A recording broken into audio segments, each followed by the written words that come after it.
of all, Juliah Awuor could not unsee an injustice, so she did something about it. Listen to her story of standing up to the powers that be. The village said she was doing a good thing, and they would support her.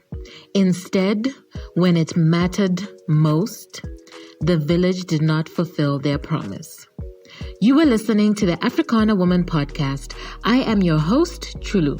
Every week I ask an Africana woman to invite us into her home to give us a snapshot into what happens behind her closed doors. I hope you will join me on this journey of discovery, revelation, and self-awareness. I'm not going to lie, it may become uncomfortable sometimes. However, I encourage you to push past your unease and challenge yourself to think differently. The simple act of expanding yourself to receive the unknown may be transformational for you. Today's story is fascinating because of its surprising twists and turns. Our storyteller is Juliah Awuor from Kenya, whom I absolutely adore. She is someone who is a go-getter, she is so optimistic, and she is also so wise. Julia is also a podcaster, which is how we met, and I can't wait for you to hear the story. However, first I want you to recall Nokwanda Dlamini's episode where we talked about women in activism. From how women can participate in activism to the pros and the cons of activism. This story is such a good example of what happens when an individual decides to make a difference in society. Please listen carefully, and I will see you on the other side.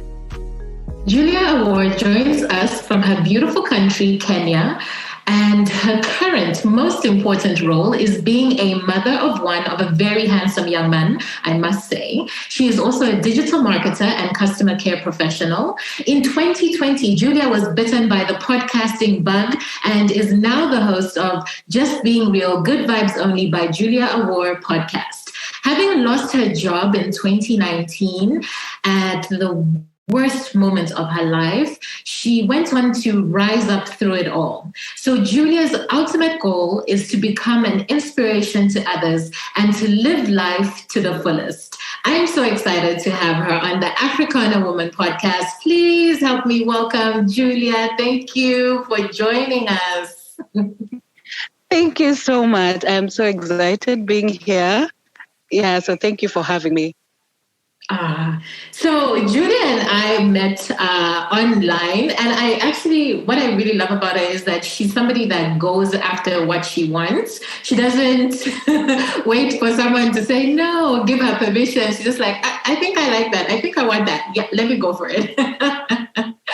So she reached out on social media, and we've just connected through since then. And I've listened to her podcast, and I think it's amazing. You guys should go check it out. But today, because we are talking about activism and feminism, I really, really wanted to hear Julia's story from 2019. So Julia found herself directly impacted by an economic downturn in Kenya. And on 2nd October 2020, the management of her then employers, SportPesa, I should say that right, SportPesa, announced to the staff that 400 people would be relieved of their duties at work. So they wouldn't have their jobs anymore in less than 30 days. So, I mean, guys, can you imagine you woke up that day and you're just thinking, oh, it's just going to be another day, and then suddenly there's a meeting, and that's the news that you receive. Now, I wanted to just pick up the story from there, Julia. From what I read, the decision to let people go had been looming for about 3 months or so. So what was the environment like in the office? And also give us some context to what was happening politically that would lead to, companies letting go of so many of their employees? Okay, thank you so much, Chulu. And yeah, I sometimes sit down and remember this moment, and it was the toughest time ever. So basically, we had been running and everything was okay. And I remember even in 2019, we were actually taken on a holiday. I was looking at my memories today, and all the pictures I'm getting were for back then when we had a very awesome time with the company and the team and the colleagues. And we were actually reminiscing about the whole experience. And yes, there had been rumors that SportPesa is going to close down. But who are we? We were like, this cannot happen. SportPesa is such a huge deal in Kenya, so there's nowhere it's going. And of course, by then, there were companies that were closing down and laying down their staff and everything. But SportPesa wasn't necessarily going down because of that. There was more to it, something we've never really understood. So I wouldn't go into much detail about what happened, but there was just something totally different. But of course, my friends, some of them had lost jobs, and you could hear someone telling you, "Oh, my cousin lost a job," or we could actually see in the news, like 200 employees have been laid off from Barclays Bank, from the food service industry, and you're wondering, okay, what's going on, So things really got tight. And by that time, you never really think much that it would get to you. So I never put much into, what was going on and everything. But of course, whenever you're told someone has lost a job, you're like, okay, that is bad, because I've gone through that before. Though it wasn't like a company closed down or anything, I just decided to quit. But I was jobless for a whole year. So I could imagine, or I could put someone else in, I could put myself, in someone else's shoe and be like, no, I wouldn't want anyone, even the worst of your enemy, to go through that. So when it hit home, we were shocked and we were in denial. So the company kept us for 3 months running with salary, but there was nothing going on. We were not working. So the only thing we would get to work, we would just assure our customers, but don't worry, SportPesa will be back, we'll be up and running soon. It's like giving them false hope. And it was crazy, and it's, but at the same time, we were so hopeful. You should have seen us. We were so hopeful that we were not going down. And I remember when it happened now, when we finally got the news that things are going the way they were going, there's one of our colleagues who had a birthday. So she invites us and we decide, okay, let's go have fun. And we go and we're having fun. That was post-COVID, we don't remember those moments anymore. So we go down, we are having fun. At around 12, an email comes in.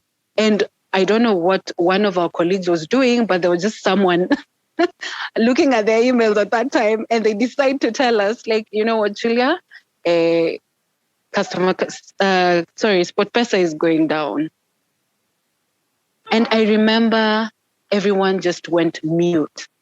Personally, I was hysterious. I was just crying, and I didn't know what, like, a lot of things were going through my mind. And the party just came to an end. I remember we hadn't even eaten cake. No one wanted cake. And we just sat and we were just holding each other. At some point, we were outside the establishment where we were in, just crying, like we were holding each other and crying. And I remember a friend of mine, the husband came for her, and she was like, she was like, we can't leave her here. So the husband told her, okay, let's go with her, because I don't know what came over me. I couldn't stop crying. So we went home and everything, and just everything became clear. So the following day, we were told to go to the office to get our letters. And of course, that's the moment that it hits you like, okay, it's over. This is done. And we wake up in the morning and actually, no, that was on a Friday. We were told to go for our letters on a Monday. So of course you have a whole weekend of just trying to figure things out, of everything just, seeming like it's a lie, it's a dream, maybe something will happen and you'll be told, no, you were just dreaming, or nothing of the sort is going to happen. And on Monday we had to work and the letters are given out. And this now dawns on you like, okay, wow. So once we got our letters, at some point, of course, everyone is just speechless. So we couldn't even talk much. So we decided to go home. There's nothing else we would have done.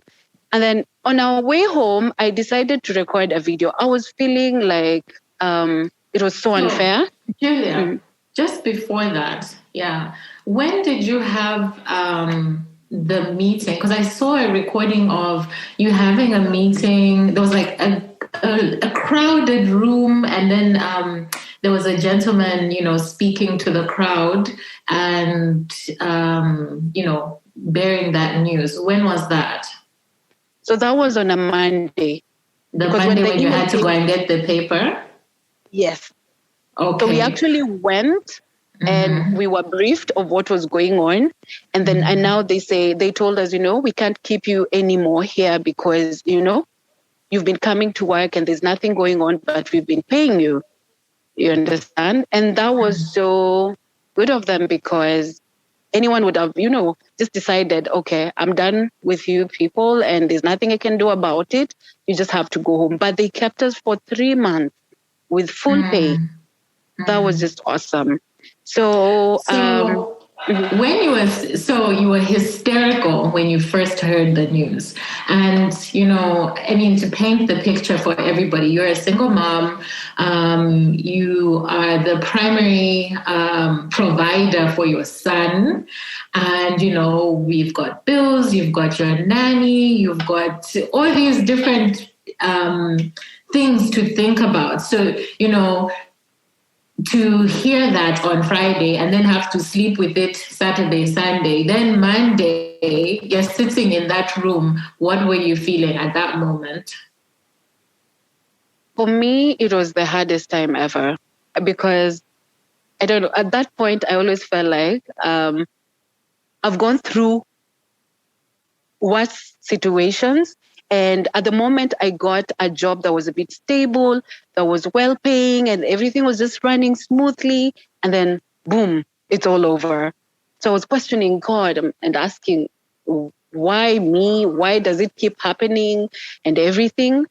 So the fear that was there with me is because I've lost a job before. Okay, I quit because the conditions were getting bad and worse. And I was jobless for a whole year. So I quit without having a plan. And it bit me so hard. And I was jobless for 1 year, having a child, you're paying a nanny, you're paying rent. And it was tough. At some point, I had to take my child home because I couldn't be able to keep them here. And I took everything. Actually, I moved with my everything and took them home. And I came back and was just hopping from one friend to another. So when you say home, just to clarify, you mean that to your parents' home? Yes. So I took my son and the nanny to my mom's place, and it's like a 1 hour, 30 minutes ride. So, of course, when you take your child home, at first your mother is worried because they think you're going to dump them. And that's it. But that's not Julia. So, of course, I came back to Nairobi. I was staying with my friends. I was doing all kind of odd jobs. At some point, I remember I was doing activation for clubs where you go and try and sell alcohol to people. You dress up on those short dresses. And it was terrible because I'm not a flat. And for you to be able to do such a job, you need to flat. And I remember most of the time when ladies would be called out and be like, come, we have another opening for you. I was the last one to be called because I wasn't bringing in sales. So you can imagine how crazy that was. But at the end of the day, I managed to do 1 and 2, 3 jobs here and was able to pay my nanny and actually do shopping for mom. So she was always wondering, are you okay? But at the same time, in Nairobi, I wasn't eating. I would buy my bread and make a strong tea, drink and sleep. So at some point, I became so thin. I am very tiny in person, but now you can imagine becoming more tinier. That was crazy. And at some point, I was getting a CDT, and that's when it dawned on me, like, I need to do something. So the beautiful thing is I was able to meet a friend of mine who was in HR, networking and everything. And we used to be with her in high school. And she told me, yeah, I work in a customer care kind of setup. Would you be interested? And of course, I had been in customer care for 3 years. So of course I had the experience. So she just told me, you know what, I'll give you a chance to go for the interview. I can do more than that. So it will depend on you. And I remember the interview day, there was so many people, but I said, I'll do this. And I went there. I don't watch football. I don't know any sport. I'm not a fan, actually, but I did my best. And I remember I was so honest. I'm very honest. Generally, I was like, I don't know anything about football. Do you think that might hinder that? And in my mind, I was like, what are you doing? What if she says no? But she was like, oh, that's awesome. You actually said it. But she told me, of course, there are systems. You'll be trained. Plus, you'll have to sit for an exam. So you're trained.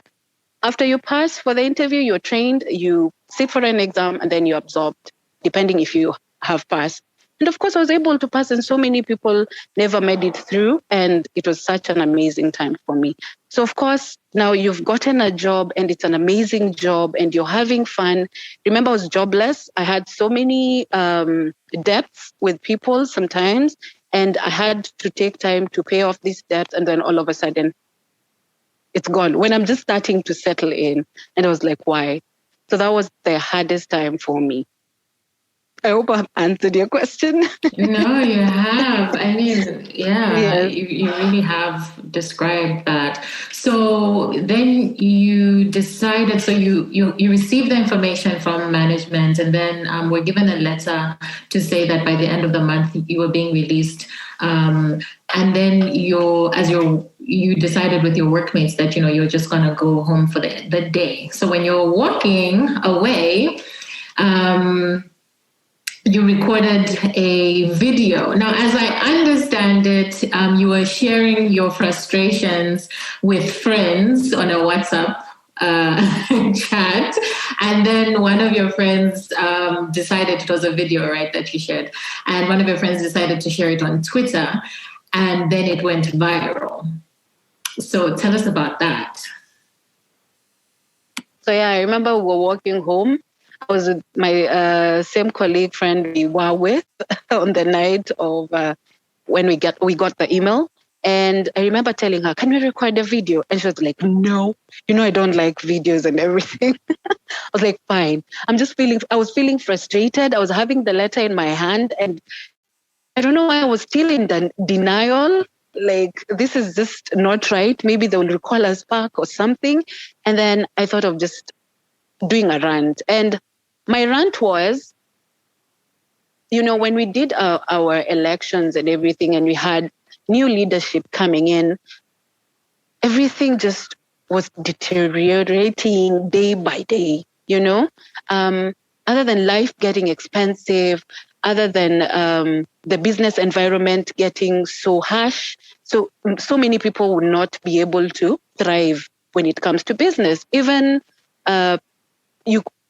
when you're having friends who are running their own things, they would tell you, like, it's tough out here. Either when you want to start, there's so many licenses that you need to pay for. Once you've paid and established a shop, there's the city council that comes in, there's the government, there's tax, there's just so much. And it was just getting out of hand. And everyone was feeling the pinch at that time. So, of course, when the business environment is not friendly, who else suffers? It's the employees. Because if a company has to close down, then it means we all go down. And now with so many people claiming they're losing jobs, and now here you are, you're wondering where you're supposed to go look for a job. And you've been living like hands to mouth, you don't even have that enough saving to actually go open a business. Actually, I'll tell you a story. You know, when I joined, I'm a very good saver, and I decided, of course, to join the circle for the company. And I was there and I was saving out diligently, never took a loan. Then I think it was 2019, beginning of 2019, a colleague of mine approaches me and tells me he wants a loan and he wants a guarantor. And of course, I'm thinking we're not going anywhere. So I signed.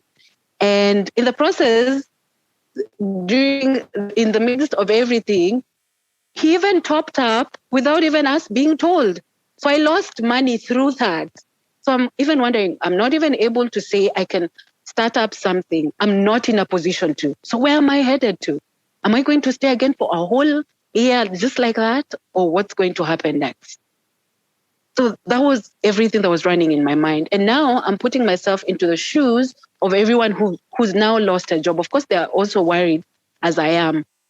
So I take my phone out, I record. And I remember it wasn't even clear because there was so much noise. There were matatus going past. And I sent to the WhatsApp group. And everyone is like, oh, this is nice. Oh my God, this is nice. You know, guys, should we fight for a job? Should we do something? Like, I feel like we're giving up and maybe there's something we can do. But everyone was like, who is going to do a revolution? Everyone is always scared, you know? So that conversation just ended there. And I remember I went with my friend to town and we decided to go eat lunch. So we sat down, ate our lunch. And then the husband again came for her. I don't know, they felt like I was not okay. So they were really trying to be there for me because they would make sure I'm home. They would call me, are you okay? I remember there's a day they even took me out and bought me lunch and brought me back home. And I thank them for that. I thank them so much for that. They were really a support system at that time. So sorry, I lost my flow. But anyway, so okay, we ate lunch with her. Now the husband came for her. Now we're headed back. I come home. And then when I get home, I realized I left my charger in their car. And my phone is at 5%. And you know the type C kind of charger you can't even borrow. So I decided, okay, let me sleep. Plus there was so much going on. I just wanted to just sleep. So I was like, okay, this will mean no one will call me asking me questions or anything. So I sleep. And in the morning, I wake up because now I slept early. I woke up so early. So I switch on the TV and guess what I find? There's news going on and there's my video and there's a hashtag, I lost my job, save my job. And I'm like, what? What? Are you serious? Like when you turned on the TV, that's when you saw like, oh my God. Jesus. Yes. Okay. I know. I'm here shocked. I don't have my phone. It's like I know nothing. I go around asking for a charger. No one has a charger that is compatible to my phone. And I decided, you know what? Thankfully, I know where she lives.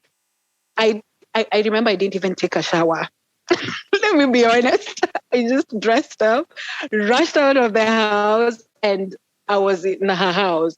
And she was like, what are you doing here? Oh no, when I got in, she was like, have you seen your video? I'm like, I'm just seeing. My phone was off. And of course, she knew I had left my charger with her. So she's there showing me the video. I'm so nervous. I want to put my phone on and everything. And the moment I put my phone on, the number of calls, the missed calls, you know, the number of messages, I'd even missed calls from media houses. I'm like, where did they even get my number? You know? I was going to ask. I'm like, how do the media even like find you? Like, how do they get hold of you? I think they call maybe my colleagues. I know. So here I am. I'm wondering what to do. It's a shock at the same time. I don't know what to do about it. And in a few minutes, I'm being told, hi, Julia. Now that's the office calling me. And they're like, the guys from the BBC who wants to interview you. Can you make it to the office in the afternoon? Actually, I was to go to work in the afternoon because we worked in shifts.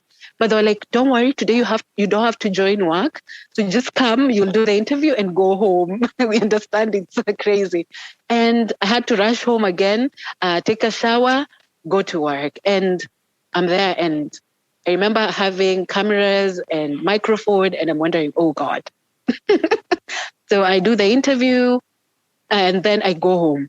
Then my bosses took over, because you see, I know when you're in the social spaces and there's everyone and you have all this attention, it's your moment to either break it or make it. So you don't also want to give too much, and you're afraid of also what you're giving out and speaking about. So of course I needed guidance. I'm one person who's very keen on that. So I would call whenever I get maybe a call from a media house and be like, should I do this interview? And how do I go about it? What do I tell them not to ask? Because I didn't want to go into what had happened with SportPesa, because we really didn't know. We were in the dark. Okay. And everyone had their own story. Everyone had their own version of what happened. So I was very careful when it comes to that. But it was overwhelming, let me tell you. Very. Yeah, that's crazy. Okay, I find that very interesting that, your company did support you. But I think, like you said, managing the public relations side of that is probably why. I know, and I know you did interviews, you started a petition. I wanted to find out about the march, which was on October 9th, and it was called the Unemployed March. Was that something that you initiated, or you were asked to be part of it? Oh, you've done your side there. You've done your research, I can see. All right. Oh, that much. Now, you see, the hashtag had gone up. Hashtag I lost my job. Hashtag I saved my job. And so many youths joined in, Twitter, of course. And everyone was giving their stories. Some were recording videos. So everyone was up, Now it's like a revolution was happening on Twitter. And I remember by then, it wasn't only SportPesa that was closing down. We had other betting companies that were also affected. So we joined in, a few of us from different betting companies, and we decided, can we try something? There's a lot going on. And as you can tell on Twitter, everyone is going through something when it comes to this. So we decided to plan, and we planned, even came up with placards and banners. It was a lot of work. And now for me, I had, I think, contact numbers for most media houses, actually all media houses. So of course, right at your fingertips. But okay, first of all, let's just give people a timeline. You guys are fast. Can we just talk about this? Because you received this letter on the 2nd of October. On the 3rd of October, you woke up and suddenly your face is on the news. On the 9th of October, you're having a march. And I was just like, yo, you guys are fast. Okay, go ahead.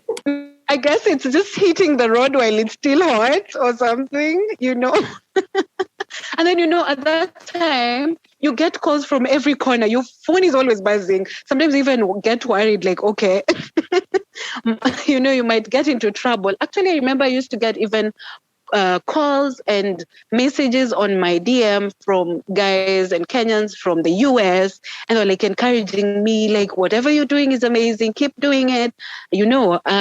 Some of them would share their story of how their relatives are jobless and they're the ones who are supporting them and how hard it is, So we decide now to do the whole march, and it was tough, because getting licenses was hectic. And of course, at some point we got a license, and then it got revoked just a day before the march. Actually, it was in the morning of the march. What's that about? So you actually had the license in your hands, right? Yes. And then you got then, someone got a phone call like, sorry. Yes, you can do this. Okay. You just can't do this. Then what happened? But who are we? We decide, you know what? We have all this thing going on. We have to do it. So the initial plan was for us to go around Nairobi town doing a march, just a peaceful march with our banner with the same hashtags. And then there's a place in town where we want now to, once we are done, we assemble and maybe talk to the media houses, and then now everyone disperses. But of course, when you're in Kenya, you get worried because there's never like something like a peaceful march. Something always happens. So we were anticipating anything. So when the license was revoked, we were like, okay, now we don't have to do the march. Let's do this. Let's just go to where we were to assemble last, which was Uhuru Park. It's just a park where people go and chill and everything, and it's in the middle of town. And yeah, we go there. And of course, I call the media houses, hey, can you come through? And now we're there. How many people came through? Like, not the media houses, just like people to support. Now, let me tell you the unfortunate bit. Kenyans are good on Twitter and are keyboard warriors. They will write on social media, trust me, and they will tell you how they're going to support you. But trust me, on their day, oh my goodness, we were shocked. But we were like, I think, at least I can say we got to 50 around there. Friend, that's a lot. Okay. But let me tell you, we had a Telegram group and it was full. It was full. And everyone was telling us, we're behind you. Julia, we're behind you. On social media, everyone is like, on my DM, Julia, we are behind. We are going to do this. Okay, yeah, so you show up at Uhuru Park and you have 50 of you, yes. You call the media, and then what happens? The media houses never disappoint, of course. So they come through and we're there. We are ranting. We are addressing them and everything is going well. Fortunately for me, I'd done already my address to the media houses. Now I was waiting for a friend of mine to do it because, of course, we had been given allocations like, you'll talk about this, you talk about this and everything. And she's there talking, and all of a sudden, there's just police everywhere. And all of a sudden, there's tear gas. Let me tell you. Oh my God. The only thing I remember, at some point, my spectacles fell. Someone stepped on them. I am blind. I'm wondering where to go. It was crazy. But the good thing, I didn't run with the most of the crowd. Now, like most of the crowd ran in one direction. That was a wrong move. Some of us ran towards the road, like the highway. So here I am. My specs are broken. I'm not even seeing. I'm almost near the road. I was even thinking, wow, what if there was a car or something? And now my pal just came and held me. I don't know where she came from. She came, held me, and we just went through town. So okay, we went yeah. Yes. Wait. We're still on the match. We're not done yet. So me, I've watched the video, and I saw policemen shooting, and I'm going to be I will ignorantly assume that the police were shooting blanks, right? Mm-hmm. But in that moment, Julia, because I just kept hearing, pah, pah, I'm just like, me who's watching 2 years later, like, you know what I mean? What was happening through your mind? You know, we're both single mothers, because I'm just like, okay. And then, I also saw like the policemen were like dragging, people away forcibly, and they were shouting at the crowd. And girl, you're making it sound cute. Explain. Let me tell you, the confusion that happens at that time, I don't even think you see the commotion. But once you watch it later, you're like, wow, this happened. Because at that time, your eyes are itching from the tear gas. You're not seeing where you're going. Now my specs have fallen. And I don't think I was even thinking much. But later on, I was like, what was I thinking? Did I even think through? What if anything happened? There's a lot that happens. But at that time, you're like, you're just hoping they'll want to hear your voices because this is something that is affecting so many people. But unfortunately, as it seems, they don't care. They don't care at all. And let me tell you, making it worse, we were given a media blackout. Nothing was ran on news. What? How? Yes. Total so media wait. Like that video clip that I saw, where did that come from? Those ones were people posting, and actually these small media houses that are not the conventional ones, the ones that are on social media. Yes. But the major ones, let's talk of KTN, Citizen, Nation, nothing. Blank. Can I say something though? Yes. Blackout. You know what? Like in the videos, I must say that despite all of the commotion that was going on, you could tell that the media were just going to stay and record it. They were not scampering because everybody else was scampering, but the media was like this, camera on the action, like someone is being dragged. We're going to make sure that this is recorded. That's someone is shooting there. We see the person that's shooting, and I mean, I just want to say to people that are in the media, hi, I really, really do admire the work that you do, and I mean, there's only so much you can do also at the end of the day. You have to do your job and then hope that it's going to come out. The truth will come out as it is. You know what I mean? So, yeah, I just wanted to say that. Yeah. Yeah, I don't know if going through those things, those kind of challenges is part of their curriculum or something, because those guys... And unfortunately, you see, at the end of the day, they were not allowed to post this out. So I felt like, okay, it's like they did nothing at the end of the day. So sad. Yeah, we have to admit they do an amazing job. Yeah. But yeah. Let's talk a little bit about this. A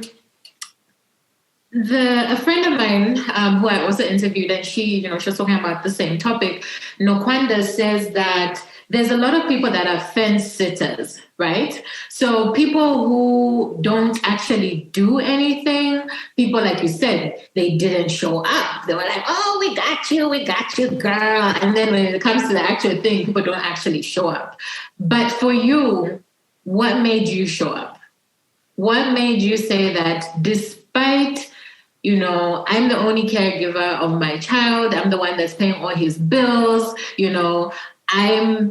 I'm a single mother, but despite that, I'm still going to show up. What made you decide to do that?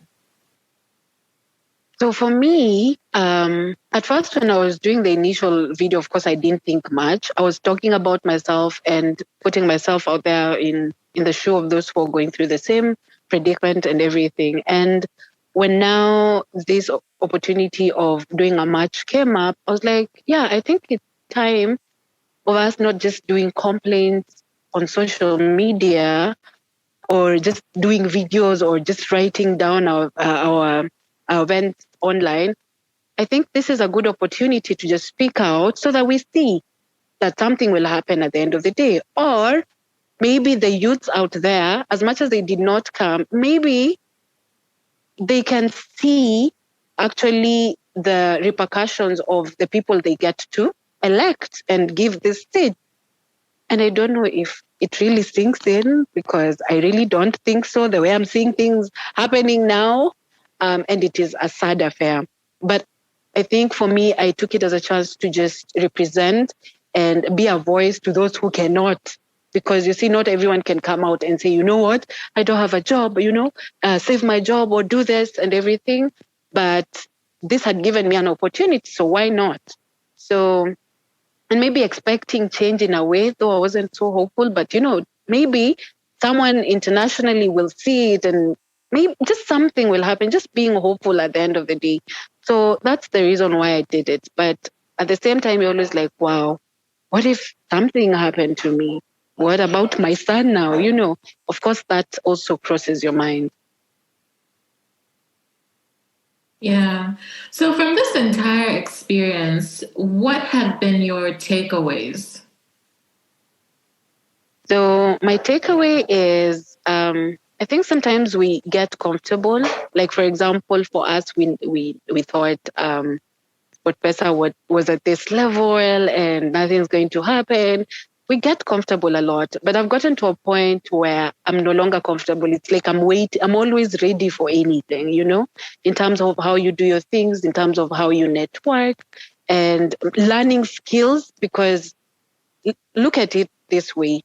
Even if some people never lost their job when companies were closing down, look at COVID. COVID came in and there were jobs that we thought, nothing can ever touch them, there's a pilot, there's, so many things. And then COVID happened and now everyone is actually losing jobs. So it means no one is safe at the end of the day. So what are you doing about it? Are you learning new skills? So for me,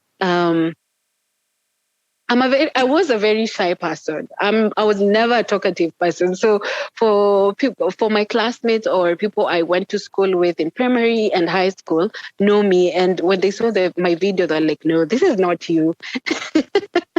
But the opportunity I got going in for interviews and, you have to compose yourself. It's not easy. And sometimes you wonder, am I going to say the right thing? And there's always you're being nervous and everything. I guess it gave me a different perspective into things. And I remember when I was doing the interviews is when people kept telling me, Julia, you actually have a nice voice. Like you should be in the media houses, you should be a presenter and stuff. And of course I was like, I would never do something of the sort. And that's when I think my journey for starting podcasting it ignited something in me, but I really never took it serious. So in the process, I also learned when I would sometimes do videos and I would want to post them, but of course I wouldn't post them because they were too, you never know when the government will be at your door saying, you're the one inciting people, we're here for you. And I remember I even got a warning on my social media in my DM. So I was like, by the way, this space. From who? Just a random person. And when you go to check their page, there's nothing. Yes. In Zambia, we call, okay, I shouldn't be saying it. It's okay. I'll leave that comment. I know you better be saying. You don't know this. So you have a warning. Okay. Mm-hmm. So you see, those are the things that made me sit back and be like, Julia, your life is more precious than all this. And the people you're trying to fight for are doing nothing and are not supporting you. So yeah, to hell with them. In some way, I said that.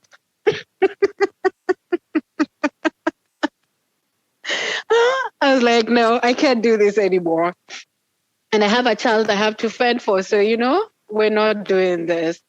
So I remember I was stressed for some time, for like a whole month. I would come, sit in my house, no lights, just sit. I'm not thinking anything. Sometimes I'm crying. Sometimes I'm not, because I just don't want to think about it. And I would sleep in, wake up. My house was a mess. And most people had know me to be an outgoing person. Like if it's a weekend, I'll even tell my friend, you know what? I'm bored in the house. Let me come visit you. We hang out. But I was here just sleeping, sitting on my carpet. And there's nothing in particular I'm even thinking about. At some point, I had to pull myself up. And yeah, I guess it's a tough time.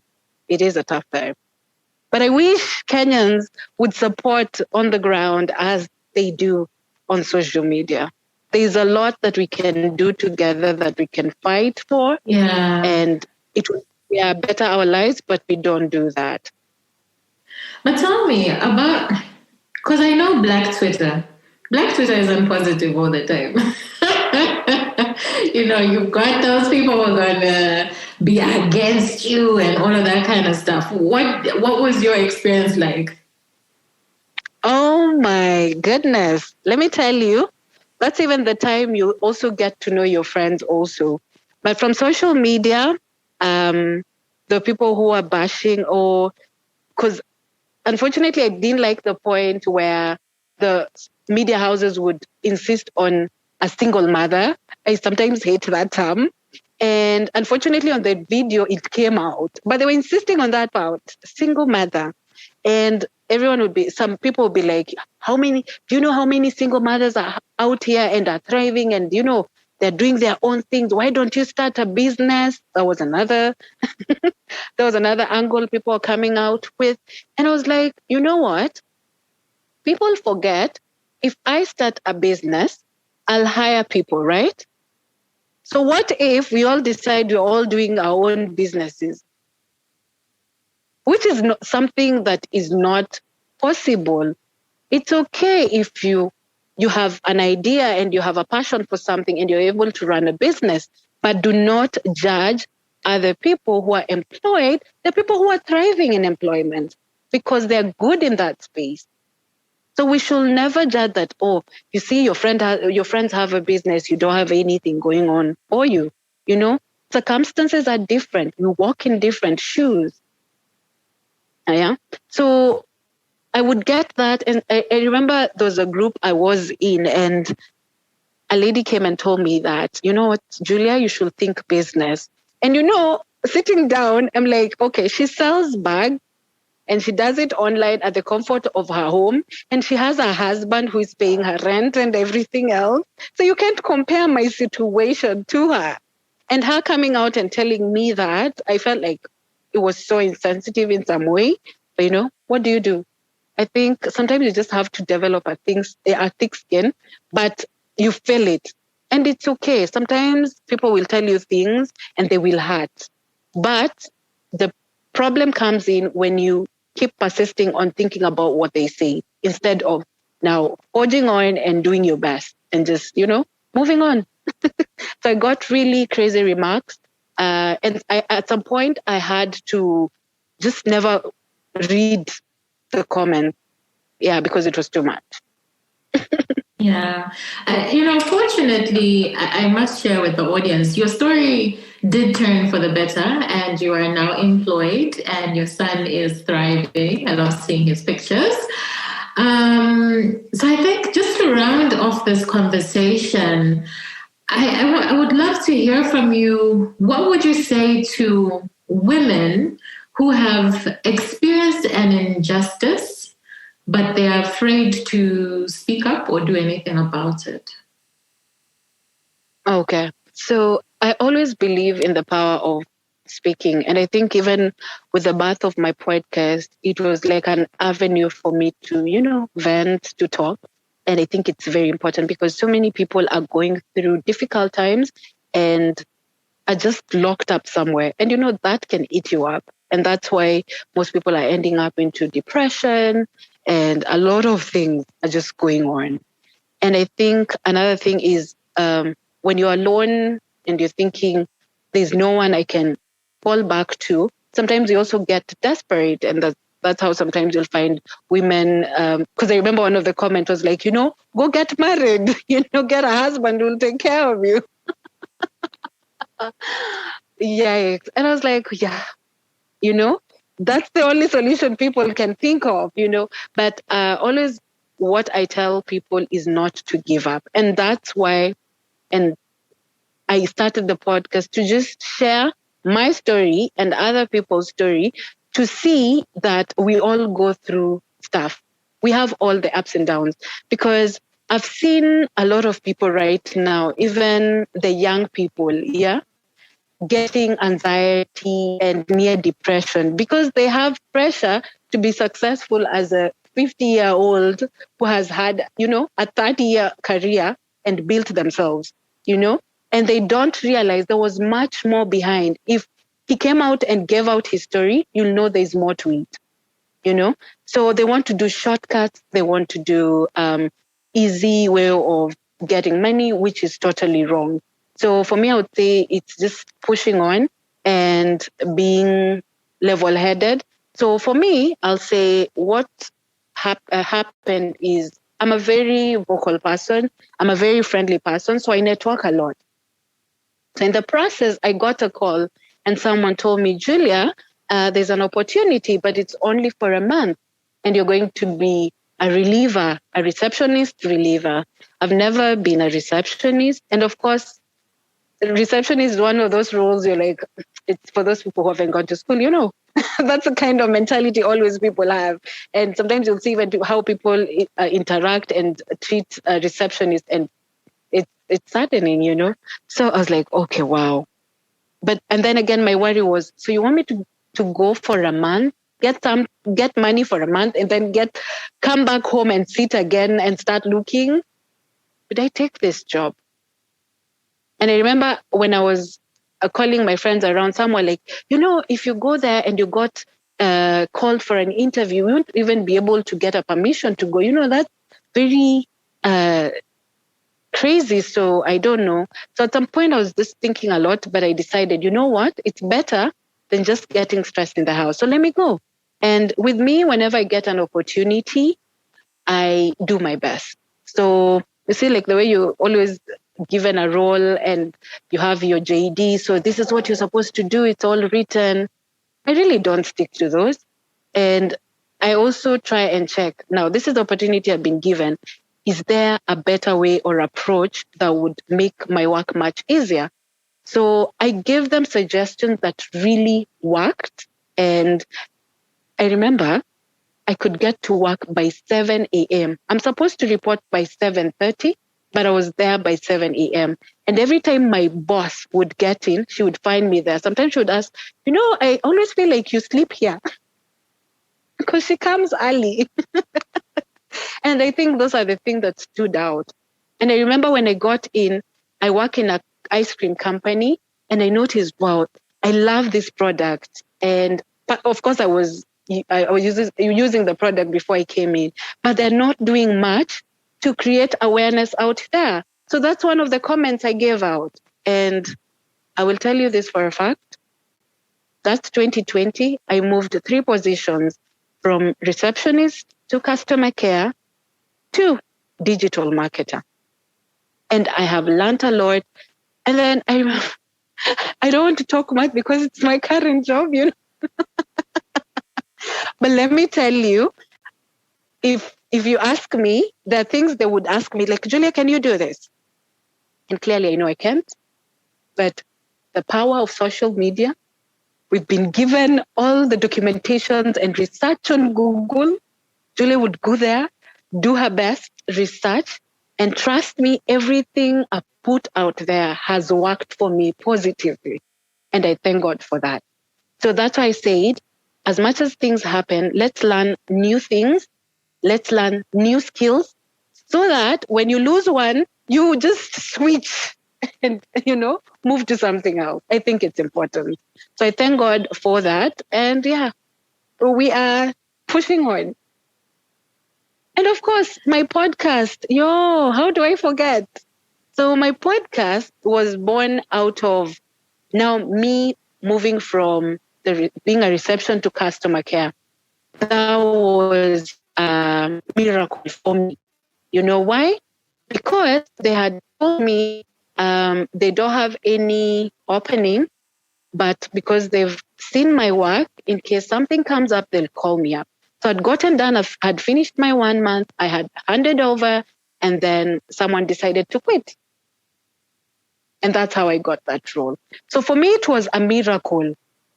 So that's how my podcast was born. And now COVID had hit. So many people again were losing jobs left, right, and center. And you would come and just put on news and it's just the same things every single day. And I remember I just sat down and one day on my carpet, and I'd been listening to podcasts before.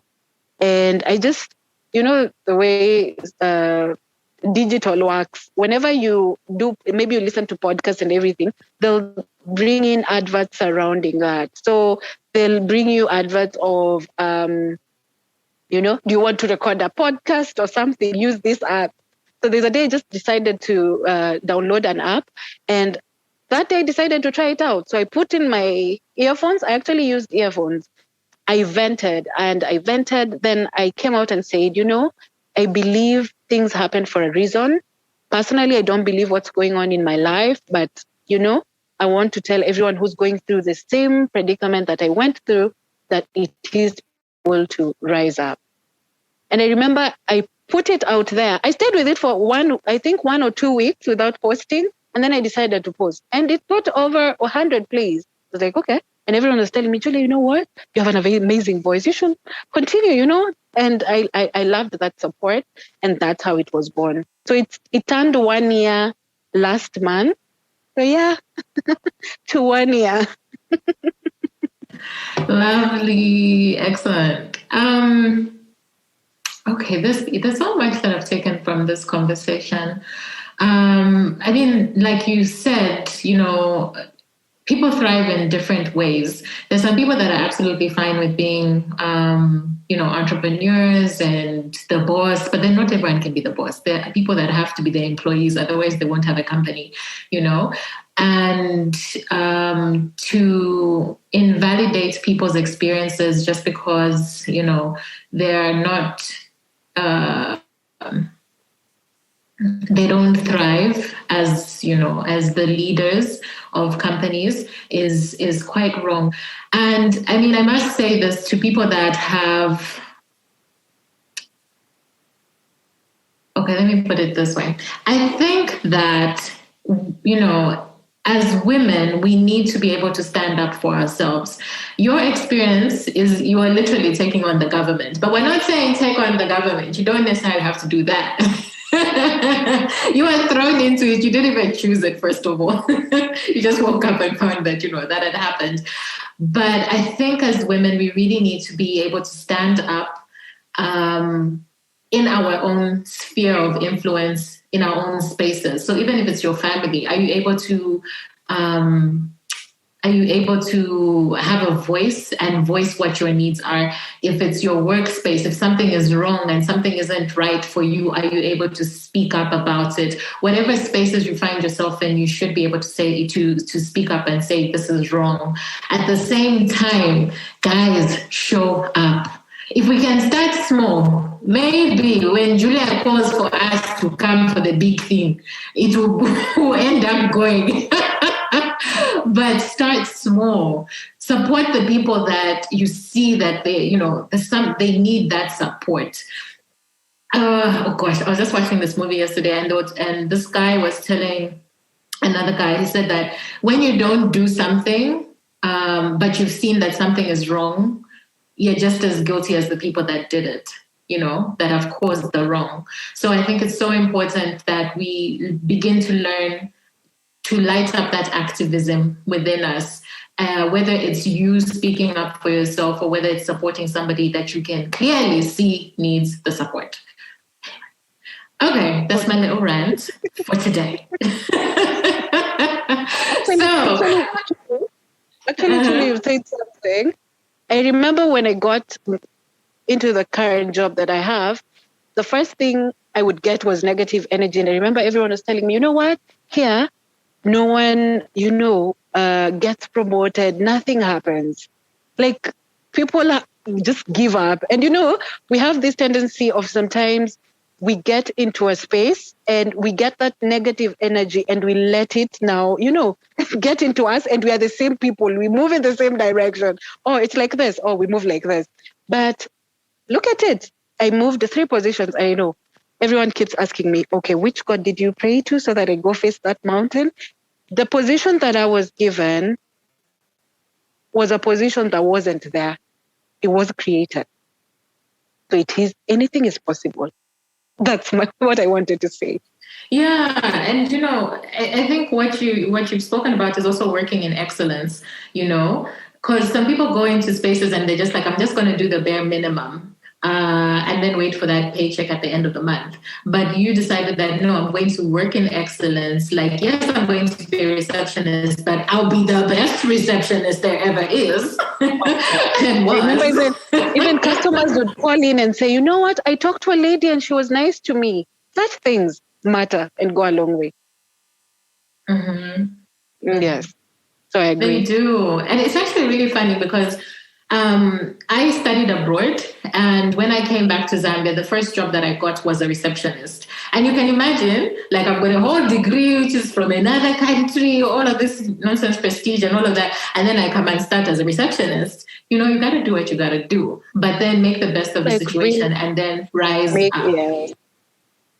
Yes, I agree. It can be even you see, like sometimes you call people to wash your clothes, and there's some people when you call them the first time, you're like, I'm not going to call them the next time, because you'll get one excellent person who comes in and knows, okay, this one doesn't look nice here, let me put it here, and they'll come and explain to you. I'm like, don't you think that looks nice, better here than the other? Then you're like, by the way, so they saw something which is good. So it means they're observant, they're very keen.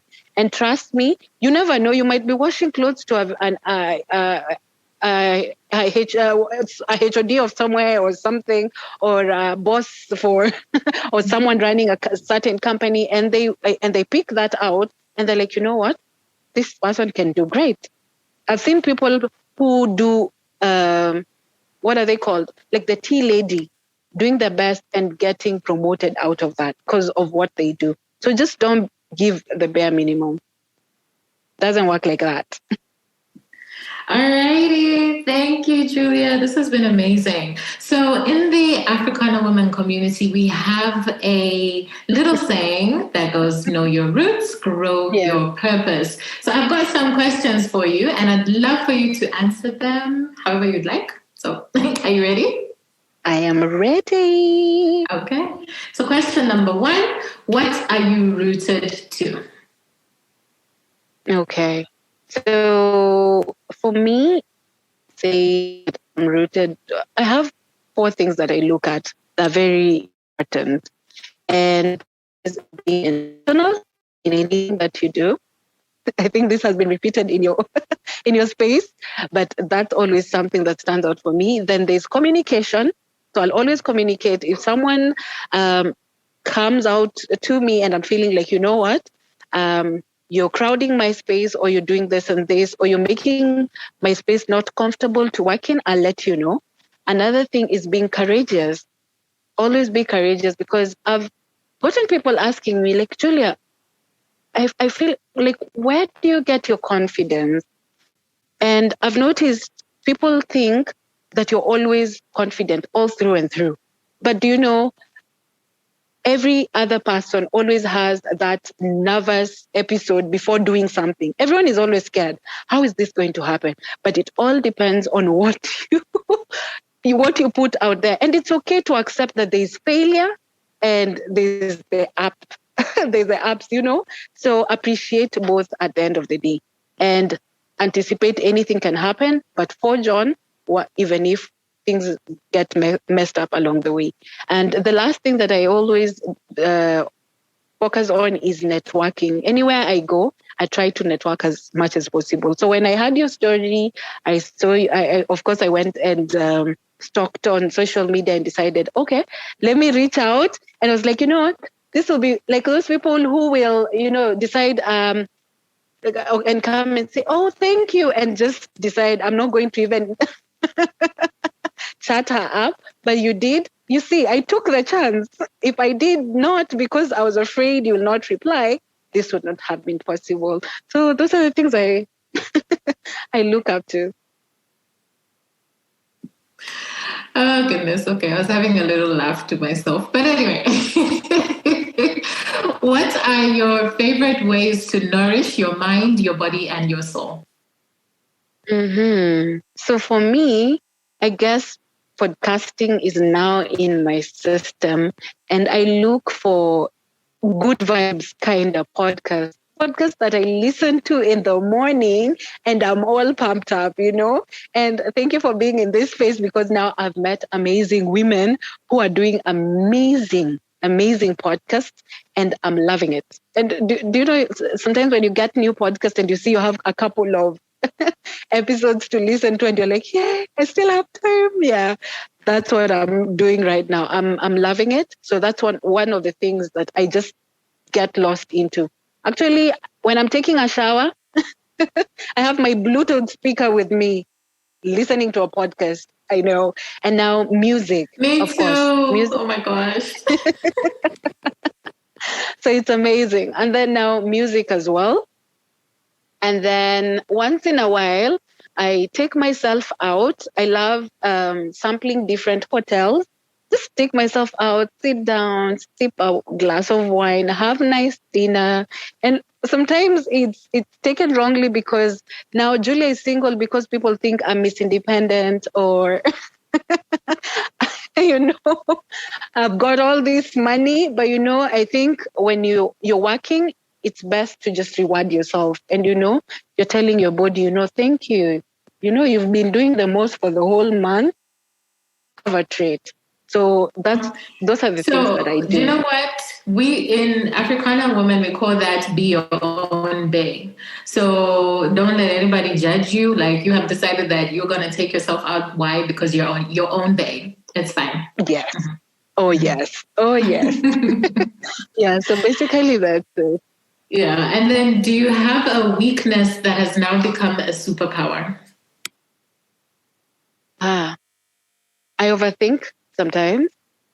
I remember, I had been in customer care for the longest time. And it was in the sense of being being behind a phone, just saying, thank you for calling us. This is Julia. How can I assist you? And now you've gotten a role where you have to do proposals that have to be signed off and you have to convince people that this will work. And they're giving you money for it, So you have to give value for money at the end of the day. And I remember I would start writing and it would take me almost a week because I'm trying for it to be so perfect, These are the benefits, these are the objectives, And I would take it to my boss and she'd be like, oh, this is nice. But before I take it to her, I'm like, no, I don't think this is enough. Maybe I should add something here. No, maybe, okay, this one, no. And sometimes it ends up being so long. And then I take it to her and she's like, you know what, Julia? Here to here, this is perfect. And I'm like, why do I just sometimes become too hard on myself? Like I can beat myself up a lot. And I think I'm learning now that out of the positive feedback I'm getting, like, Julia, this is amazing. Because out of the overthinking sometimes, I end up going, over the top, which ends up being awesome. If I'm doing an event, I'll do my level best at the end of the day. So with that, I get positive comments from my bosses. And recently we got an email from a friend to my boss who sent him an email telling him whatever is happening on our pages is amazing. And, when you get such, you're just elated. So at the end of the day, you're like, okay, someone is seeing what you're doing. So I guess I need to stop being hard on myself. So what do you know as a certainty? Just start. Always start. Ooh. I remember when I was starting my podcast, I was so afraid. Of course, I was listening to Adele and I loved her podcast and episodes. And for her, she was a renowned person before she started a podcast. She was on radio and everything. So, of course, I'm telling myself, I'll start this and no one will listen. Because, of course, I'm not known. And then, the fear of unknown.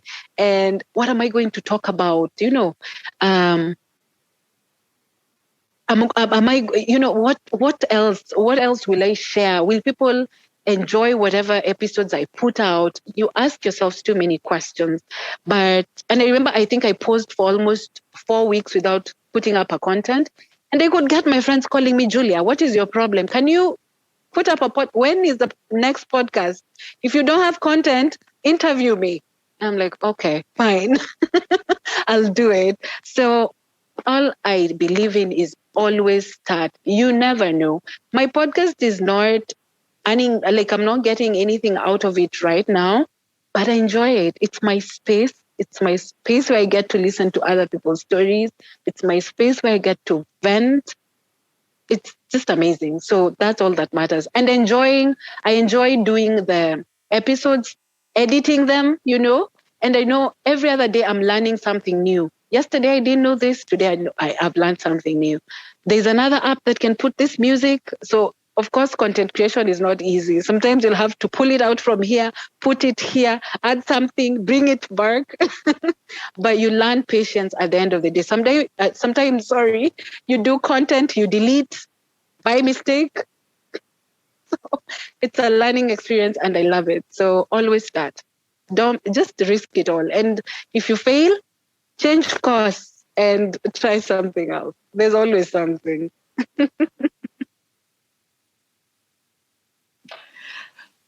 Amazing advice. So, Julia, where can people find you? How can they find your podcast?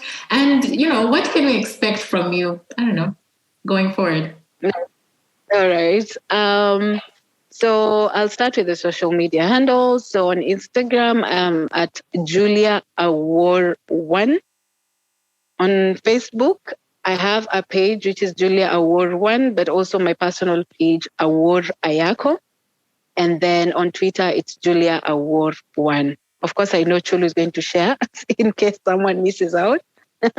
And then for my podcast is Just Being Real, Good Vibes Only podcast. And this is where we appreciate the ups and downs of life.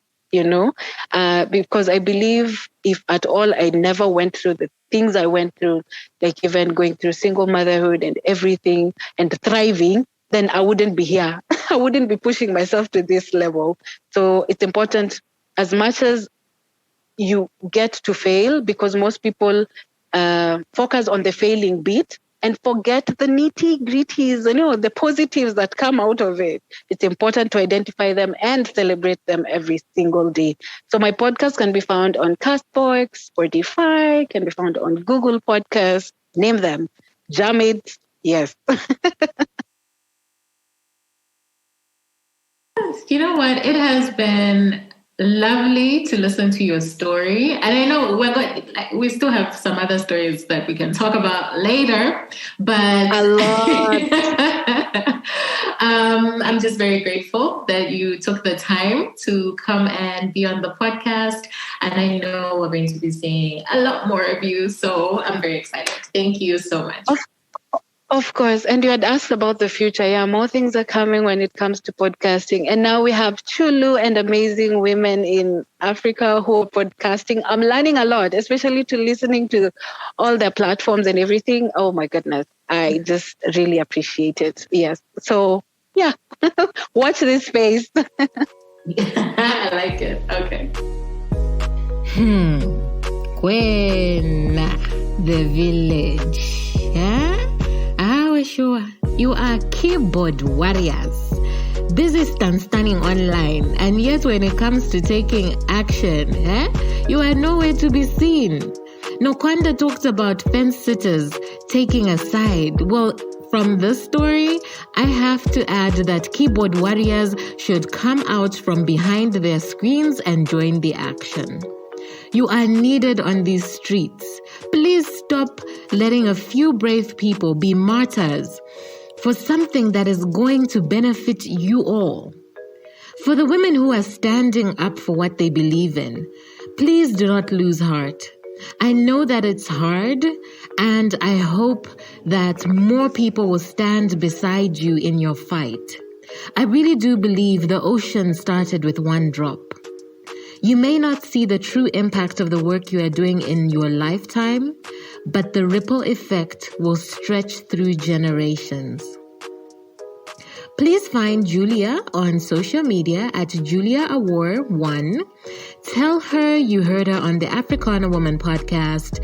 Thank you, dear listener, for making us part of your day by listening in. I truly appreciate you. If you like this episode, please do share it with a friend or on your socials.